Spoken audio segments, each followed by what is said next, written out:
ఎత్తైన కొండపైన ఏకాంతముగా చేరి రూపాంతర అనుభవము పొందా ప్రార్థించు ప్రియుడా, ప్రార్థించు ప్రియుడా.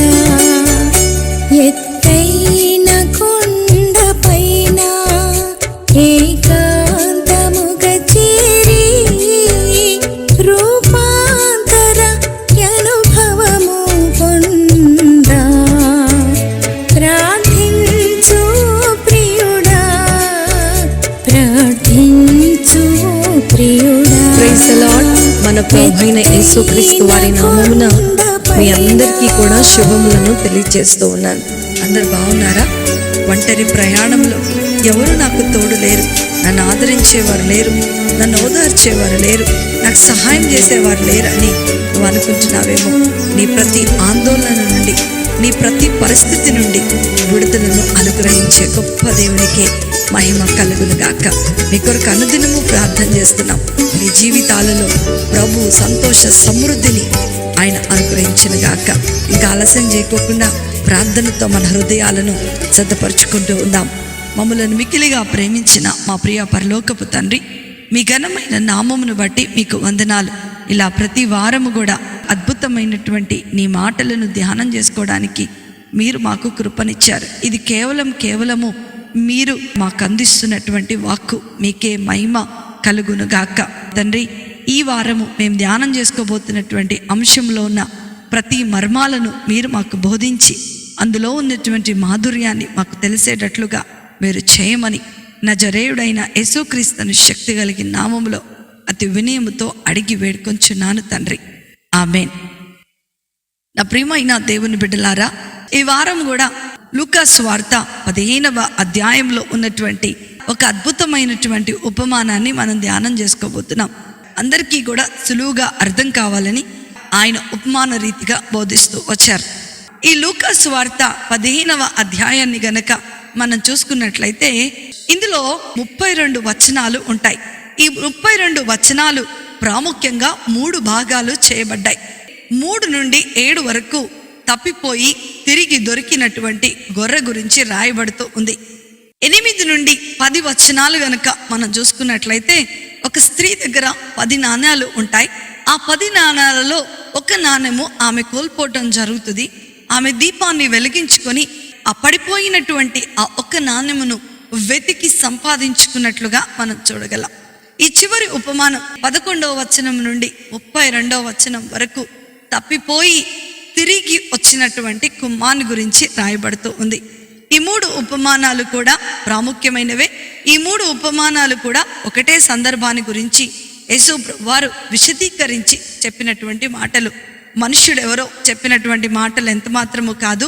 సింపుల్గా మనం చెప్పాలి అనంటే earthly stories with heavenly meaning. ఈ లోక సంబంధమైనటువంటి కథలు చెప్తున్నారు, కానీ అవి పరలోకానికి సంబంధించినటువంటి అర్థాలను చేకూర్చుకునేవిగా ఉన్నట్లుగా మనం ఇక్కడ చూస్తూ ఉన్నాం. ఈ మొదటి సందర్భంలో ఒక దగ్గర 100 గొర్రెలు ఉంటే ఆ 100 గొర్రెలలో ఒక గొర్రె తప్పిపోతూ ఉంటుంది. ఆ తప్పిపోయినటువంటి ఆ ఒక్క గొర్రెను వెతకటానికి మంచి కాపరి వెళ్ళి ఆ తప్పిపోయిన గొర్రెను వెతికి తిరిగి ఇంటికి వచ్చిన తర్వాత తన స్నేహితులందరినీ కూడా మరి పిలిచి చక్కటి విందు చేసుకున్నట్లుగా మనం చూస్తూ ఉన్నాం. యేసుప్రభు వారి యొక్క ముఖ్యమైన ఉద్దేశం ఏంటి అనంటే, నశించుచున్నటువంటి గొర్రెల యొద్దకే నేను పంపబడి ఉన్నాను అని ఆయన సింబాలిక్గా అక్కడ చెప్తున్నట్లుగా మనం చూస్తూ ఉన్నాం. లోకములో నశించిపోతున్నటువంటి జనుల యొద్దకే మంచి కాపరి అయినటువంటి యేసయ్య తిరిగి వచ్చినట్లుగా మనం చూస్తున్నాం. నేటి దినాల్లో మనం చూస్తే వాక్యము కంటే కూడా, సువార్త కంటే కూడా, క్రీస్తు ప్రభుల వారి యొక్క శిలువ కంటే కూడా అద్భుతాలు, ఆశ్చర్యమైన కార్యాల మీదనే, ప్రవచనాల మీదనే నిలబడే సంఘాలు అనేకములు కనపడుతూ ఉన్నాయి. అవి తప్పని నేను అనటం లేదు, కానీ ప్రజలు దురద చెవులు గలవారై అనేకమైనటువంటి కల్పన కథలకు, వారికి ఇష్టమైనటువంటి బోధలకు అట్రాక్ట్ అయిపోయి సత్యమును తెలుసుకోలేక విశ్వాసములో పడిపోయి సాతాను ఉచ్చులో చిక్కుకొని పోతున్నారు. కానీ ఈరోజు దేవుడు మాట్లాడుతున్న విషయం ఏంటో తెలుసా? నీ కొరకే ఆయన భూమి మీదకు వచ్చాడు. నీవు అనుకున్నదే కరెక్ట్ అనుకొని దేవునికి ఇష్టములైనటువంటి మార్గంలో, ప్రమాదకరమైన మార్గంలోనికి నువ్వు వెళ్ళిపోతున్నట్లయితే ప్రభు నీ వెంటనే ఉన్నాడు. నిన్ను సంరక్షించి నిన్ను కాపాడి వెతికే దేవుడుగా ఆయన ఉన్నాడు. మొదటి ఉపమానములో వెతికే దేవుడుగా ఆయన మనకు కనిపిస్తూ ఉన్నాడు. రెండవ ఉపమానంలోనికి మనం వచ్చినట్లయితే ఒక స్త్రీ దగ్గర 10 నాణ్యాలు ఉంటాయి. ఆ 10 నాణ్యాలలో ఒక నాణ్యము ఆమె కోల్పోవటం జరుగుతుంది. ఆమె దీపాన్ని వెలిగించుకొని ఆ పడిపోయినటువంటి ఆ ఒక్క నాణ్యమును వెతికి సంపాదించుకున్నట్లుగా మనం చూడగలం. ఈ యొక్క స్త్రీ సంఘానికి సాదృశ్యంగా ఉంటూ ఉంది. నేటి దినములలో సంఘము కోల్పోయిన దానిని వెతికేటువంటి పనిలో ఉండాలి అన్నది దేవుని యొక్క ముఖ్యమైనటువంటి ఉద్దేశంగా ఉంది. ఏం కోల్పోయావు? ఏ విశ్వాసాన్ని కోల్పోయావు? ఏ నిరీక్షణను కోల్పోయావు? ఆది అపోస్తుల సంఘములో వారికి ఎన్ని శ్రమలున్నా, ఎన్ని కష్ట నష్టాలున్నా, ఎన్ని సొంత అవసరతలున్నా సరే ప్రభు కొరకు నిలబడగలిగిన ధైర్యవంతులుగా వారు ఉన్నారు. నేటి దినములలో విశ్వాసము కరువైపోయిన సంఘాలు అనేకములు కనపడుతున్నాయి. స్త్రీ సంఘానికి సాదృశ్యంగా ఉంది. దావీదు మహారాజు రాసినట్లుగా 119వ దావీదు కీర్తన 105వ వచనం ప్రకారము, దేవా నీ వాక్యము నా పాదములకు దీపమై ఉన్నది, అది నా త్రోవలకు వెలుగును అనుగ్రహించేదిగా ఉంది అంటున్నాడు దావీదు మహారాజు. నీ జీవితాన్ని కోల్పోయిన దానిని నువ్వు పొందుకోవాలి అనంటే, నీ జీవితంలో అద్భుతమైన పరలోకం అనే ఆశీర్వాదాన్ని నువ్వు పొందుకోవాలి అనంటే దేవుని వాక్యము చేత నీవు వెతకాలి. దేవుని వాక్యము చేత నీ జీవితాన్ని సరిచేసుకోవాలి.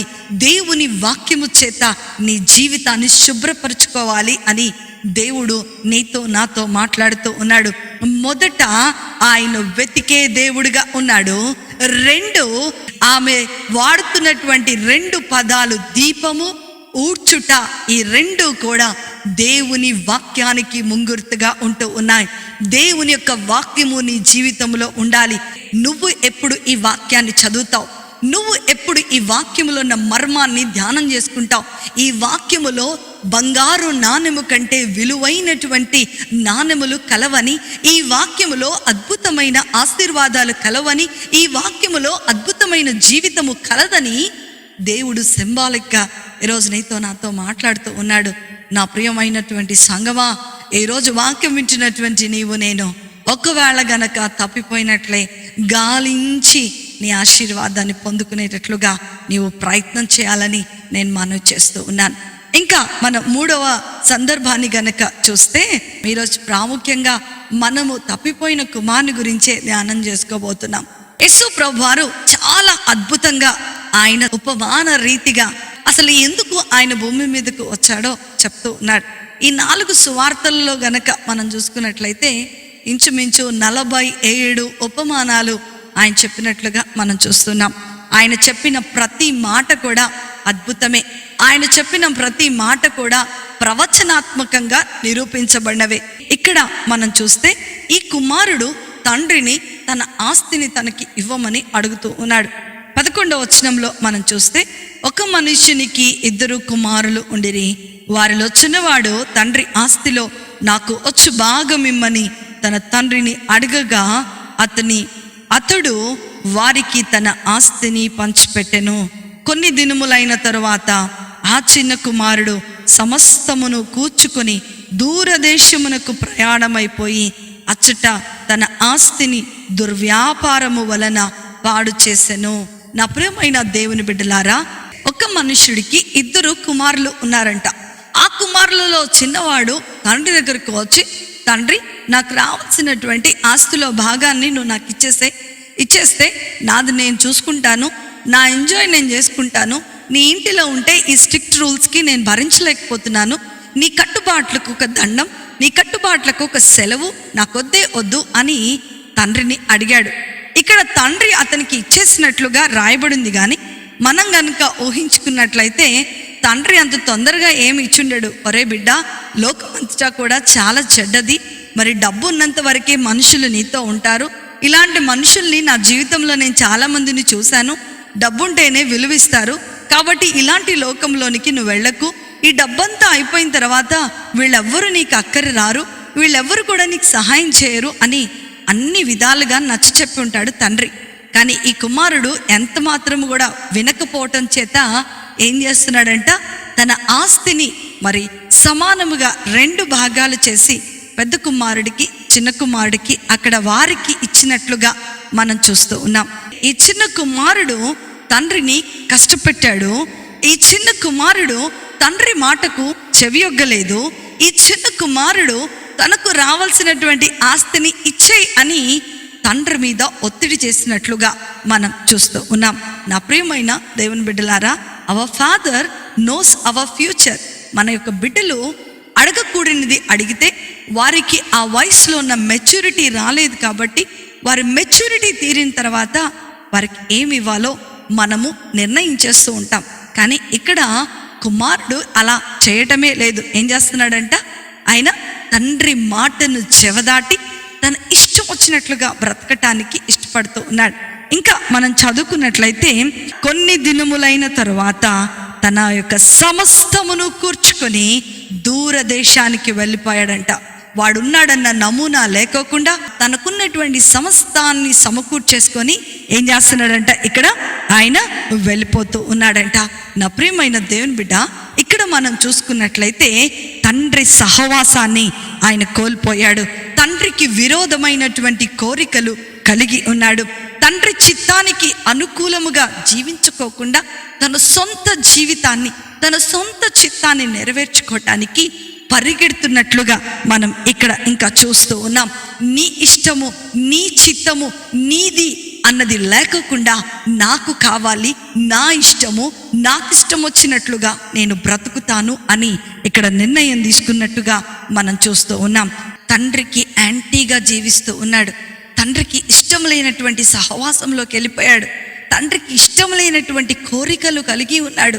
తండ్రి సహవాసాన్ని విడిచిపెట్టి ఈ లోక సహవాసంలోనికి వెళ్ళిపోయినట్లుగా మనం ఇక్కడ 13వ వచనంలో మనం చూసుకుంటూ ఉన్నాం.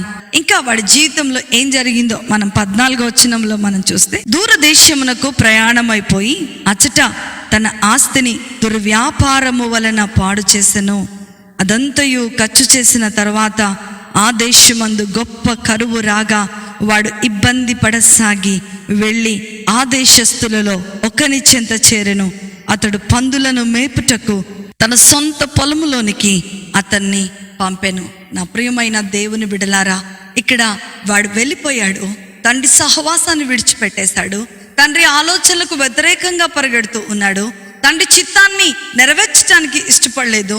తన సొంత ఆలోచనలు నెరవేర్చుకోవడానికి పరిగెడుతూ దూరముగా, తన నమూనా లేకోకుండా తండ్రికి దూరముగా జీవించాలని, ఇండివిజువల్గా నేను ఏమైనా సరే చేయగలను అని వెళ్ళిపోయినటువంటి వాడు ఆయన ఏం చేశాడంట, దుర్వ్యాపారము వలన తన ఆస్తిని కోల్పోయాడు. స్నేహితులకు కాల్ చేశాడు, అరే నేను మంచుకున్నప్పుడు నీకు చాలా పెట్టాను కదరా, నువ్వెందుకు నాకు కొంచెం హెల్ప్ చేయరా అంటే, నువ్వా, మాకు అసలు ఫోనే చేయొద్దని చెప్పారంట. మరి స్నేహితులు విడిచిపెట్టారు, బంధువులు విడిచిపెట్టారు, అక్కడ ఉన్నటువంటి ఎవ్వరూ లేరు, అతను తెలిసిన వాళ్ళే లేని బ్రతుకును అతను జీవిస్తూ ఉన్నాడు. నా ప్రియమైన దేవుని బిడ్డ, చివరకు ఒకటి దగ్గరికి వెళ్ళాడు. వాడి దగ్గర కొన్ని పందులు ఉన్నాయి. బాబు నేను జీతం అయితే ఇవ్వలేను కానీ నా పందుల దగ్గర మేపు, నా పందులను మేపుతూ నీవు బ్రతుకు అని చెప్పాడు. చెప్పినప్పుడు వీడు అక్కడ పందుల దగ్గరకు వెళ్ళి మరి ఏం చేశాడు, తండ్రి సహవాసములో నుండి ఎక్కడికి వెళ్ళిపోయాడంట, మురికి జీవితమైన పందులతో సహవాసం చేయటానికి వెళ్ళిపోయాడు. మంచి హోదాని, సుఖ సంతోషాలతో జీవించేటువంటి జీవితాన్ని, తండ్రి సహవాసాన్ని విడిచేసి మురికి జీవితమైన పందులతో సహవాసం చేయడం మొదలు పెట్టాడు. He started living with pigs. కొన్ని దినములైన తర్వాత ఆ దేశంలో కరువు వచ్చినప్పుడు, తినటానికి ఆహారం లేనప్పుడు, ఆ పందులు పొట్టను తిన్నప్పుడు గుర్తొచ్చాడంట తండ్రి. అయ్యో ఎంత భయంకరమో నా జీవితమో, ఎంత భయంకరమైపోయింది నా బ్రతుకు.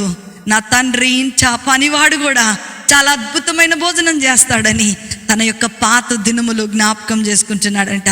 ఈరోజు ఆ చిన్న కుమారుడు ఏం చేస్తున్నాడో తెలుసా, నా తండ్రి ఇంటికి వెళ్ళిపోతే బాగుండు, నా తండ్రి ఇంట చాలా గొప్ప దీవెనలు ఉన్నాయి, పనివాడు సైతం చాలా చక్కటి ఆహారం తింటాడు, కాబట్టి నేను నా తండ్రి ఇంటికి వెళ్ళటమే మంచిది అని ఆ చిన్న కుమారుడు ఆలోచిస్తూ ఉన్నాడు.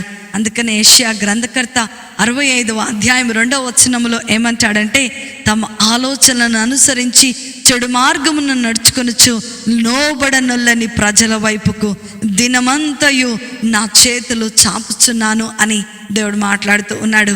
చేర్చుకునేటువంటి దేవుడు, ఆయన చేర్చుకునేటువంటి దేవుడు. ఇంకా మనం చదువుకున్నట్లయితే 16వ వచనంలో, వాడు పందులు తిను పొట్టులో తన కడుపు నింపుకొని ఆశపడును గాని ఎవడును వానికి ఏమీ ఇయ్యలేదు.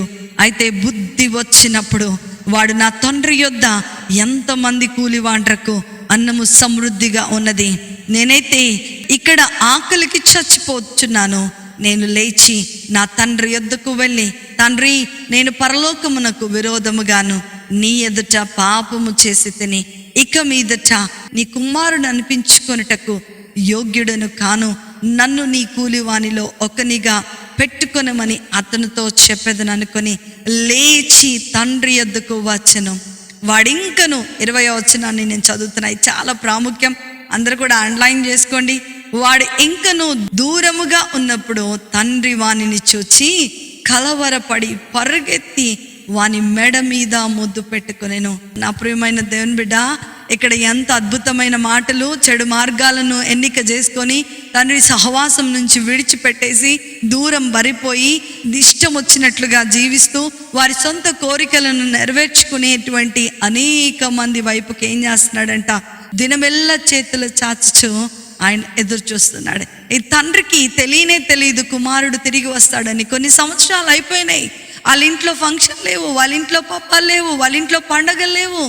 కుమారుడు ఏమైపోయాడో అని తండ్రి చింతపడుతున్న సమయంలో దూరముగా ఉన్నటువంటి ఆ కుమారుని ఏం చేశాడంట, గుర్తుపట్టి ఎదురు పరిగెట్టుకుంటూ వస్తున్నట్లుగా మనం ఇక్కడ చూస్తూ ఉన్నాం. వాడు ఇంకనూ దూరముగా ఉన్నప్పుడు తండ్రి వాడిని చూశాడు అని ఇక్కడ రాయబడుతూ ఉంది. నా ప్రియమైన దేవుని బిడ్డలారా, ఈరోజు ఈ తప్పిపోయిన కుమారుని యొక్క జీవితాన్ని గనక మనం చూసుకున్నట్లయితే దేవునికి విరోధమైనటువంటి కోరిక కలిగి ఉన్నాడు, దేవునికి విరోధమైనటువంటి ప్రదేశానికి వెళ్ళిపోయాడు, దేవునికి విరోధమైనటువంటి పని చేశాడు, దేవునికి విరోధమైనటువంటి సహవాసాన్ని కోరుకున్నాడు, దేవునికి విరోధమైనటువంటి స్థానములో నిలబడ్డాడు. అయినా సరే ప్రేమ కలిగినటువంటి దేవుడు యెషయా గ్రంథం 1వ అధ్యాయం 18వ వచనం ప్రకారము, రండి మన వివాదము తీర్చుకుందాం, మీ పాపములు రక్తం వలె ఎర్రగా ఉన్నా సరే వాటిని నేను హిమము వలె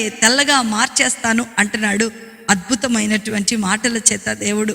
నా ప్రియమైన దేవుని బిడ్డలారా, ఈరోజు ఆ తప్పిపోయిన కుమారుని యొక్క జీవితంలో మనం చూసుకున్నట్లయితే మన జీవితం కూడా ఇలాగే కనపడుతూ ఉంటుంది. ఎన్నో కోరికలు, దేవుని చిత్తానికి ఎప్పుడు కూడా మనం తల వంచాం. ప్రభు నాకు అది కావాలంటే నాకు అది కావాలి అనే గొడవ చేసేటువంటి తత్వంలో నేటి క్రైస్తవుల్లో చాలా మంది ఉన్నారు. దేవా నీ చిత్తమే నా జీవితంలో నెరవేర్చబడును గాక అని ప్రార్థించేవారు చాలా కరువైపోయారు. మాకు ఇదే కావాలి అని పట్టుపట్టి అడిగేవాళ్ళు ఈ రోజుల్లో చాలా మంది ఉన్నారు. తండ్రికి విరోధమైనటువంటి కోరిక, తండ్రి చిత్తానికి వ్యతిరేకమైనటువంటి కోరిక. ఆ కోరిక ఏం చేస్తూ ఉంటుందంటే కొన్ని దినాలు మనం ప్రార్థించేటట్లుగా చేస్తుంది. ప్రార్థించి ఏం చేస్తామంటే ఆ కార్యము నెరవేర్చబడకపోతే చిన్నగా తండ్రి సహవాసము నుండి బయటకు వెళ్ళిపోతూ ఉంటాం. ఈ లోకముతో సహవాసంలోనికి మనం వెళ్ళిపోతూ ఉంటాం. చిన్నగా వెళ్ళిపోతూ ఉన్నప్పుడు మన జీవితంలో తండ్రికి వ్యతిరేకమైన చేయకూడనటువంటి పనులు మనం చేసేస్తూ ఉంటాం. తద్వారా భయంకరమైన మురికి గుంటలో పాపములో కూరుకుపోయి పందులు పొట్టు తినే స్థితిలోనికి మనం వెళ్ళిపోతూ ఉంటాం. నువ్వు ఎంత దీనమైన స్థితిలోనికి పడిపోయినా సరే, నువ్వు ఎంత లేవలేనటువంటి భయంకరమైన పాపములో కూరుకుపోయినా సరే, ప్రేమ కలిగిన దేవుడు పరిగెట్టుకుంటూ వచ్చి నీ కొరకు ఆయన ముద్దు పెట్టుకుంటున్నాడు అని ఇక్కడ రాయబడుతూ ఉంది. నా ప్రియమైన దేవుని బిడ్డలారా, ఎంత గొప్ప దేవుడు. వీడి బుద్ధి వచ్చిందంట, వీడికి ఆలోచన వచ్చింది, ఇక నేను ఆలస్యం చేయొద్దు, అయ్యో నేను ఇంటికి వెళ్తే నా మొహం ఎలా చూపించాలి, నా తండ్రి ఎన్ని చివాట్లు పెడతాడు, ఎన్ని తిడతాడు, నేను ఇంకా శాపనార్థాలు వినాల్సిందేనా అని అనుకోలేదు. వాడికి బుద్ధి వచ్చిన వెంటనే తండ్రి యొద్దకు వెళ్ళిపోవాలని నిర్ణయం తీసేసుకున్నాడు. ఈరోజు ఒకవేళ నా ప్రియమైన దేవుని జనాంగమా, నా ప్రియమైన దేవుని బిడ్డ, వాక్యం వింటున్నటువంటి నీవు ఎక్కడైనా సరే తప్పిపోయావా? దేవుని చిత్తానికి వ్యతిరేకముగా నీవు కోరికను కలిగి ఉన్నావా? దేవునికి విరోధమైనటువంటి పని నువ్వు చేస్తున్నావా? దేవునికి విరోధమైన సహవాసాన్ని నువ్వు కలిగి ఉన్నావా? దేవునికి విరోధమైన స్థానములో నువ్వు ఉండాలని ఇష్టపడుతున్నావా?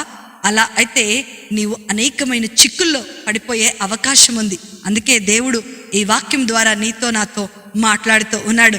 బుద్ధి వచ్చినప్పుడు ఆ చిన్న కుమారుడు తిరిగి తన తండ్రి ఇంటికి వెళ్ళాడంట. ప్రేమతో తన తండ్రి చేర్చుకున్నాడు. తండ్రి, నేను నీ ఇంట్లో ఒక పనివాడిగా ఉంటాను అని ఆయన అడుగుతూ ఉంటుంటే, నువ్వు పనివాడిగా ఉండాల్సిన అవసరం లేదు, నా కుమారుడిగా ఉండే అధికారము నేను నీకు ఇస్తున్నానంటున్నాడు. హల్లెలూయా. నా ప్రియమైన దేవుని బిడ్డ, నువ్వు దాసుడు కాదు, నువ్వు యేసు ప్రభు వారి రక్తములో కడగబడి దత్తపుత్రాత్మను పొందినటువంటి ఆయన బిడ్డలుగా మార్చేస్తూ ఉన్నాడు. ఈ రోజుల్లో చిన్న తప్పు చేస్తే మన పిల్లల్ని మనం ఎంతగానో శిక్షించేస్తూ ఉంటాం. కానీ పరలోకపు తండ్రి మనం ఆయనకు వ్యతిరేకంగా ఎన్ని పనులు చేసినా సరే ఆయన వెతికే దేవుడుగా ఉన్నాడు. ఆయన ఎదురు పరిగెట్టుకొని వచ్చేటువంటి దేవుడుగా ఉన్నాడు. ఆయన ముద్దు పెట్టుకునేటువంటి దేవుడుగా ఉన్నాడు. ఇక్కడ 21వ వచనము 22వ వచనాన్ని గనుక మనం చదువుకుంటే, తండ్రి, నేను పరలోకమునకు విరోధముగాను నీ ఎదుటను పాపము చేసి తిని ఇక మీదట నీ కుమారుడని అనిపించుకున్నటకు యోగ్యుడను కానను. అయితే తండ్రి తన దాసులను చూచి ప్రశస్తమైన వస్త్రమును త్వరగా తెచ్చి వీనికి కట్టి వీని చేతికి ఉంగరము పెట్టి పాదములకు చెప్పులు తొడుగుడి, క్రొవ్విన దూడను తెచ్చి వధించుడి, మనము తిని సంతోషపడదుము అని అక్కడ తండ్రి మాట్లాడుతున్నట్లుగా మనం చూస్తున్నాం. ఎప్పుడైతే తిరిగి వచ్చాడో ఈ యొక్క కుమారుని జీవితంలో 3 విషయాలు జరుగుతున్నాయి. మొదట, ఆనంద వస్త్రాన్ని తండ్రి చేత బహూకరించబడినట్లుగా మనం చూస్తూ ఉన్నాం. రెండవది ఏమంటున్నాడంట, అతనికి ఉంగరము తొడిగించండి. ఈ ఉంగరము అధికారానికి గుర్తు, ఈ ఉంగరము కుమారత్వానికి గుర్తు, ఈ ఉంగరము హుందాకి తన యొక్క హోదాని రాజరికానికి గుర్తుగా ఉంది. ఏ స్థానాన్నైతే కోల్పోయాడో ఆ స్థానాన్ని మరలా తిరిగి ఉన్నతంగా దేవుడు ఇచ్చేవాడుగా మనం ఇక్కడ చూస్తూ ఉన్నాం. మూడవది గనక మనం ఇక్కడ చూస్తే, వీనికి పాదములకు చెప్పులు తొడిగించండి అని. ఇప్పుడు వరకు వాడి సొంత మార్గాన్ని నడిచినటువంటి చెప్పులు కలిగి ఉన్నాడు. ఇప్పుడు వరకు వాడి సొంత ఆలోచనలు కలిగినటువంటి చెప్పులు కలిగి ఉన్నాడు. కానీ ఈ రోజు నుంచి తండ్రి వెంట నడిచేటువంటి వాడిగా ఉండాలని, ఈ రోజు నుంచి తండ్రి చెప్పిన మాటలు వినేవాడిగా ఉండాలని, ఈ రోజు నుంచి సువార్త ప్రకటించేటువంటి పాదములుగా ఈ పాదాలు ఉండాలి అని దేవుడు సింబాలిక్గా అక్కడున్న వారందరితో కూడా చెప్తున్నాడు. అందుకనే అపోస్తలుడైనటువంటి పౌలు ఎఫెసీ సంఘానికి రాస్తూ 6వ అధ్యాయంలో సర్వాంగ కవచమును గురించి ఆయన అద్భుతంగా రాస్తూ ఉన్నాడు. ఈ యొక్క రక్షణ పొందుకున్నటువంటి నీవు సువార్తను చేసేవారిగా, ఈ శుభవార్తను అందరికీ అందించేవారిగా ఉండాలి అన్నది యేసు ప్రభువారి యొక్క ముఖ్యమైనటువంటి ఉద్దేశం. నా ప్రియమైన దేవుని బిడ్డ, నా జీవితంలో నాకు చాలా ఇష్టమైనటువంటి పాట ఏంటి అని అంటే, ఒక పాపి మారితే పరలోకాన్న చాలా అద్భుతమైనటువంటి విందు జరుగుతుంది. ఒక పాపి మారితే దేవదూతలందరూ కూడా చాలా సంతోషముగా స్తుతులు చెల్లిస్తారు అని ఆ యొక్క భక్తుడు రాశాడు. నేను ఎప్పుడు కూడా పాడుకుంటూ ఉంటాను.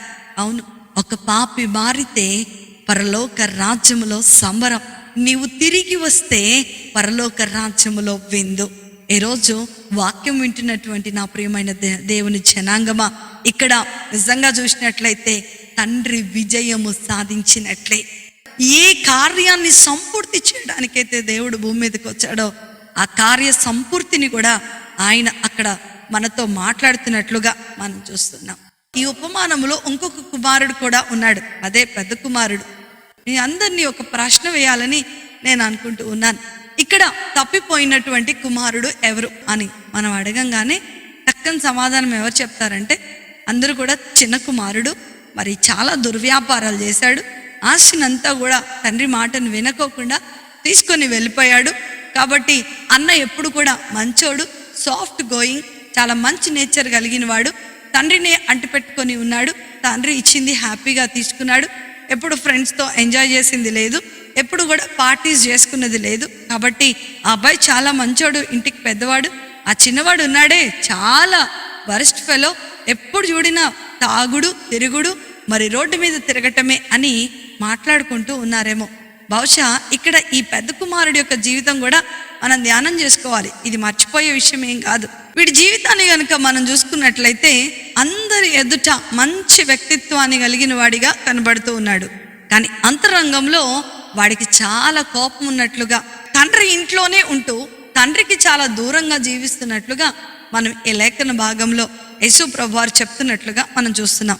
ఈ యొక్క 23వ 24వ వచనంలో మనం చూసుకున్నట్లయితే, ఈ నా కుమారుడు చనిపోయి మరలా బ్రతికెను, తప్పిపోయి దొరికెనని చెప్పాను. అంతటా వారు సంతోషపడసాగిరి. అప్పుడు తన పెద్ద కుమారుడు పొలములో ఉండెను. వాడు పొలము నుండి వచ్చుచు ఇంటి దగ్గరకు రాగా వాయిద్యములు నాట్యములు జరుగుట విని దాసులలో ఒకరిని పిలిచి ఇవి ఏమిటని అడుగగా, ఆ దాసుడు అతనితో, నీ తమ్ముడు వచ్చి ఉన్నాడు, అతడు తన యొద్దకు సురక్షితముగా వచ్చినందున నీ తండ్రి క్రొవ్విన దూడను వధించెననెను. హల్లెలూయా. నా ప్రియమైనటువంటి దేవుని బిడ్డలారా, ఇక్కడ ఒక మనుష్యుడికి 2 కుమారులు ఉన్నారు. ఇద్దరు కూడా నిజంగా చెప్పాలి అని అంటే తప్పిపోయినటువంటి వారే. ఇద్దరు కూడా ప్రాడిగల్ సన్సే. ఒక్కరి గురించే మనం మాట్లాడుకుంటాం, కానీ ఈయనేం చేస్తున్నాడంట, వచ్చాడు తండ్రి దగ్గరకు వెళ్ళి, నాన్న ఏంటి హ్యాపీనెస్, ఇంత పండగ చేస్తున్నావేంటి అని తన తండ్రిని అడగడం లేదు. కానీ బయట ఉన్నటువంటి ఒక దాసుని పిలిచి అతన్ని అడుగుతున్నాడు, ఏం జరుగుతుంది ఇక్కడ షో, ఎందుకు ఇవన్నీ కూడా ఇప్పుడు వరకు పండగలు లేవు, తమ్ముడు వెళ్ళిపోయిన తర్వాత ఇన్ని సంవత్సరాలు ఏ ఫెస్టివల్ సెలబ్రేషన్ లేదు, బర్త్డే సెలబ్రేషన్స్ లేవు, అసలు పెళ్ళిళ్ళు లేవు, ఫంక్షన్స్ లేవు, ఏమీ లేవు, విందులు లేవు, వాట్ హ్యాపెండ్ టుడే, ఏమైపోయింది ఈరోజు అని అక్కడ బయట నిలబడి ఆ దాసుని అడుగుతున్నట్లుగా మనం చూస్తూ ఉన్నాం. నా ప్రియమైన దేవుని బిడ్డ, వీళ్ళిద్దరు కూడా తప్పిపోయినటువంటి వారే. వీళ్ళిద్దరు కూడా తండ్రి చేత సమానంగా ప్రేమించబడ్డవారే. కానీ ఒకడేమో బుద్ధి వచ్చి తండ్రి యొద్దకు తిరిగి వస్తే, ఒకడేమో వేషధారిగా జీవిస్తున్నాడంట. వీడి మనసులో చాలా కోపం ఉంది. He was like an hypocrite. ఇక్కడ కింద వచనాలు గనక మనం చూసుకున్నట్లయితే 28వ వచనంలో, అతడు కోపపడి లోపలికి వెళ్ళనొల్లకపోయెను గనక అతని తండ్రి వెలుపలికి వచ్చి లోపలికి రమ్మని బతిమాలుకొనెను. అందుకతడు తన తండ్రితో, ఇదిగో ఇన్ని ఏండ్ల నుండి నేను సేవించుచున్నానే, నీ ఆజ్ఞలను నేనెన్నడూను మీరలేదే, అయినను నా స్నేహితులతో సంతోషపడినట్లు నీవు నాకెన్నడూ ఒక మేకపిల్లనైనను ఇయ్యలేదే. అయితే నీ ఆస్తిని వేశ్యలతో తినివేసిన ఈ నీ కుమారుడు రాగానే వీని కొరకు క్రొవ్విన దూడను వధించితివని చెప్పెను. నా ప్రియమైన దేవుని బిడ్డ, ఇంటిలోనికి రావడం లేదు. బయటకు వెళ్ళిపోయినటువంటి కుమారుడు బుద్ధి వచ్చినప్పుడు పశ్చాత్తాపడి తనను తాను తగ్గించుకొని లోపలికి వస్తే, లోపల ఉన్నటువంటి కుమారుడు వాని యొక్క అస్తిత్వమైనటువంటి స్వభావాన్ని బయటపెట్టి తండ్రితో ఉన్నప్పటికీ తండ్రి ఆలోచనలు వీడి ఆలోచనలు కలవలేదు. తండ్రితో ఉన్నప్పటికీ తండ్రి కలిగిన మనస్సును కలిగి ఉండలేదు. తండ్రితో ఉన్నప్పటికీ తండ్రి జీవించినట్లుగా జీవించలేదు. ఈ రోజుల్లో చాలామంది, సగం మంది క్రైస్తవులు పెద్ద కుమారుడికి సాదృశ్యంగానే ఉంటూ ఉన్నారు. దేవుని వాక్యంలోనే ఉంటారు, దేవునితోనే గడుపుతూ ఉంటారు, దేవుని సహవాసంలోనే ఉంటూ ఉంటారు. కానీ వారి జీవితాల్లో ప్రేమ ఉండదు. వారి జీవితాలు అసూయతో నింపబడుతూ ఉంటాయి. వారి జీవితాలు ఎప్పుడు కూడా మేమే గ్రేట్, మేమే పర్ఫెక్ట్, మేమే అన్నట్టుగా బ్రతుకుతూ ఉంటారు. కానీ నిజంగా చెప్పాలంటే వీళ్ళందరూ కూడా హిపోక్రైట్స్ అంటున్నాడు దేవుడు. వీరందరూ కూడా వేషధారులే. నా జీవితంలో, నా దృష్టిలో వీరు తెల్లని సున్నము కొట్టినటువంటి సమాధి వంటి వారు అని ఆయన సింబాలిక్గా సంబోధించినట్లుగా మనం లేఖనాల్లో చూడగలం. వీడి జీవితము బట్టబయలైపోయినటువంటి పరిస్థితి. అప్పుడు వరకు కూడా చాలా కప్పిపెట్టుకొని జీవిస్తూ ఉన్నాడు. ఒక్కసారిగా బ్లాస్ట్ అయిపోయాడు. నేను రాను లోపలికి, నాకెప్పుడైనా సరే నా స్నేహితులతో ఎంజాయ్ చేయడానికి ఒక్క గొర్రె పిల్లనైనా ఇచ్చావా అని అడుగుతున్నాడు. కానీ తండ్రి ఎంత ఆదరణకరమైన మాటలు చూస్తున్నాడు చూడండి. అందుకతడు, కుమారుడా, నీవెల్లప్పుడూ నాతో కూడా ఉన్నావు, నావన్నీ నీవి, మనము సంతోషపడి ఆనందించుట యుక్తమే.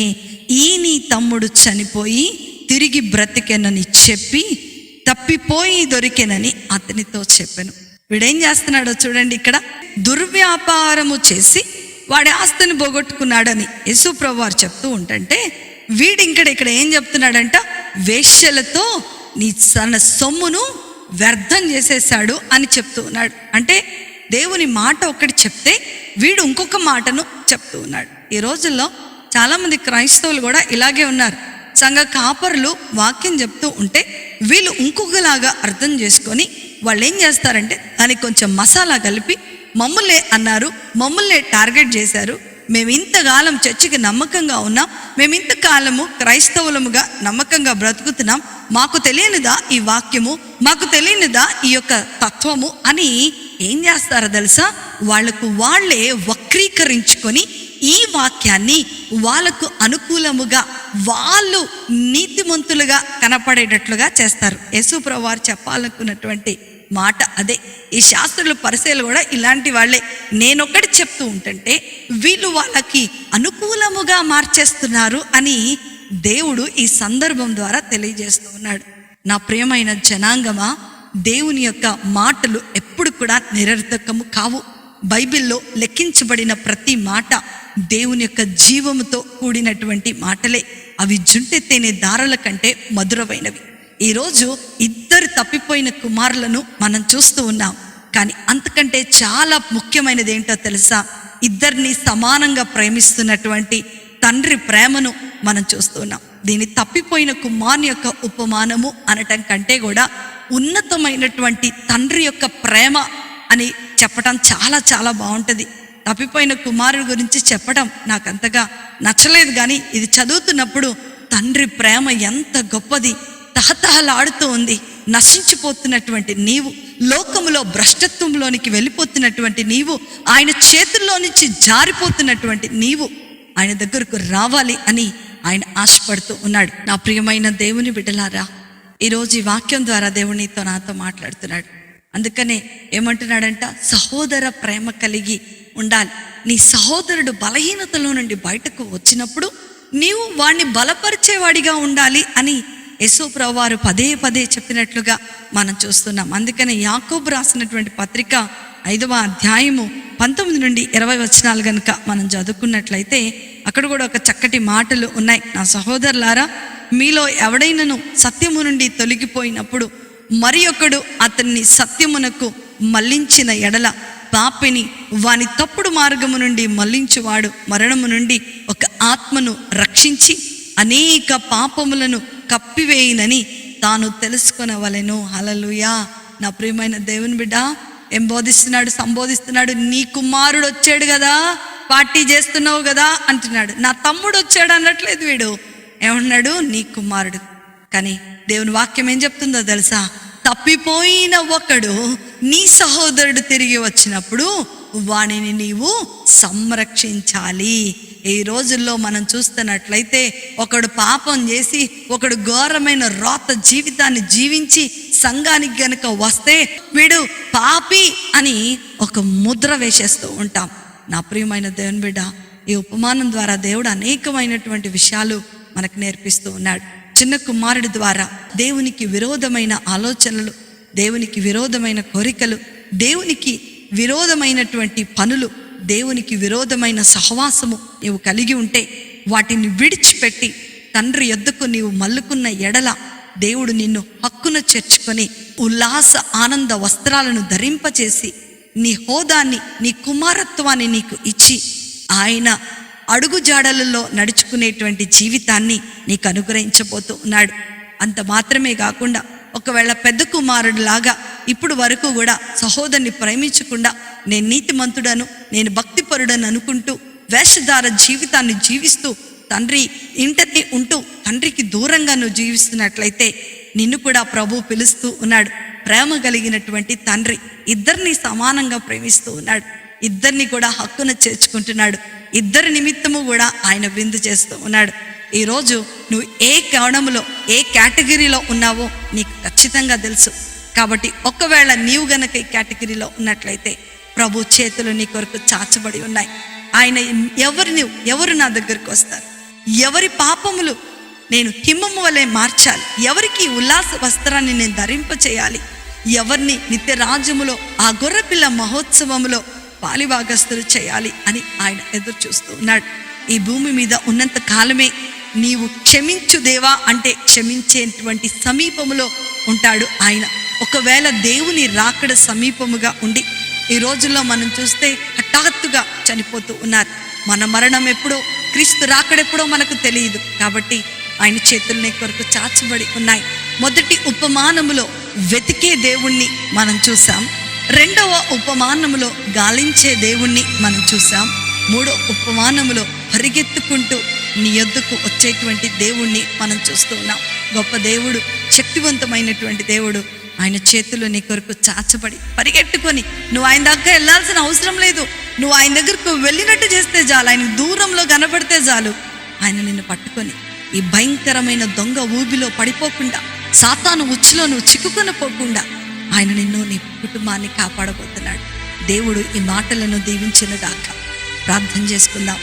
మమ్మలను మిక్కిలిగా ప్రేమించిన మా ప్రియ పరలోకపు తండ్రి, మీ ఘనమైన నామమును బట్టి మీకు వందనాలు. మీరు అందించిన ఈ అద్భుతమైన మాటలను బట్టి మీకు స్తోత్రాలు. ప్రభా, మేము కూడా తప్పిపోయి అయా తండ్రి మరి ప్రభా నిన్ను విడిచి తిరుగుతున్నటువంటి ఈ సందర్భంలో మమ్మలను మీరు జ్ఞాపకం చేసుకోండి. తిరిగి మీ యొద్దకు మేము వస్తూ ఉండగా మమ్మలను మీరు బలపరచండి. మమ్మలను హత్తుకొని ప్రభా మమ్మలను క్షమించి మీ రక్తము చేత మమ్మలను శుద్ధీకరించి నిత్య రాజ్యమునకు ఆ గొర్రెపిల్ల మహోత్సవంలోనైనా మేము పాలిభాగస్తులు అవ్వటానికి మీరు మాకు కృపను అనుగ్రహించమని నజరేయుడైన యేసుక్రీస్తు శక్తి కలిగిన నామంలో అతి వినయముతో అడిగి వేడుకొంచున్నాను తండ్రి. ఆమేన్, ఆమేన్. దేవుడు మీకు విడుదలనివ్వబోతున్నాడు. దేవుడు మీకు రక్షణ ఇవ్వబోతున్నాడు. దేవుడు మీకు స్వస్థతనివ్వబోతున్నాడు. దేవుడు తన కృపను మీ మీద కుమ్మరించబోతున్నాడు. ప్రభు మిమ్మలను మీ కుటుంబాలను దీవించునుగాక. ప్రేమతో మీ సహోదరి శిల్ప జోసెఫ్.